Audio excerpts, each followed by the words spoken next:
I was very open when I came to the Boston College School of Theology and Ministry. I wasn't quite sure what my future plans, my future career or vocational plans would be, so I decided to try out as much as I could. STM wants students to be able to follow their passions and sort of learn what they want to learn. The Supervised Ministry program is an integral part of our ministry degree. I think one of the strengths of our program here at the School of Theology and Ministry is that we take a very individualized approach to working with each student. So students begin by having a one-on-one conversation with us, and sometimes we have 2, 3, 4 conversations with the student before we're really clear what's going to be a good experience for them. This summer for my supervised ministry, I was living in Kigali, Rwanda, which is the capital city of Rwanda, and I was teaching at a school. I was teaching English and religion to primary 3, 4, and 5. For my placement, I've been working in a parish in Dorchester called Holy Family, and I've been serving here as a deacon.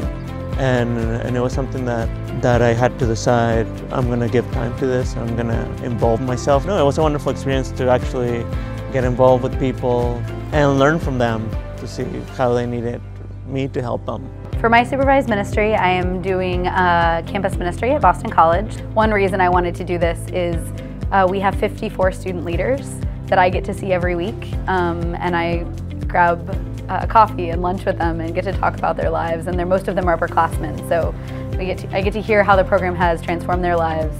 We select supervisors and work with them so that they can have those deeper conversations about what is it like to be doing this sort of ministry, and how does this feel or perhaps not feel like a match for one's gifts? How does one imagine a future in this sort of work? I think there's often a very direct correlation between what students do as part of supervised ministry and the careers they then enter. For other students, it's a little more circuitous. They may want to do something for supervised ministry that isn't necessarily going to be the field that they pursue after graduation, but they still are forming, they're still developing, cultivating, deepening those pastoral practical skills. And that translates into whatever it is they pursue.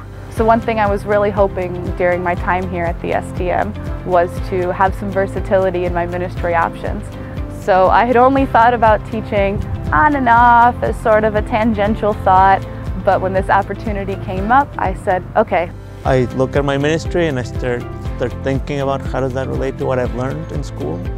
And I look at all my studies and I see them really playing out in what I'm doing. I think one of the best things that I've learned through my supervised ministry is how do you move forward in ministry when you're dealing with some hard situations. There may not be an easy answer.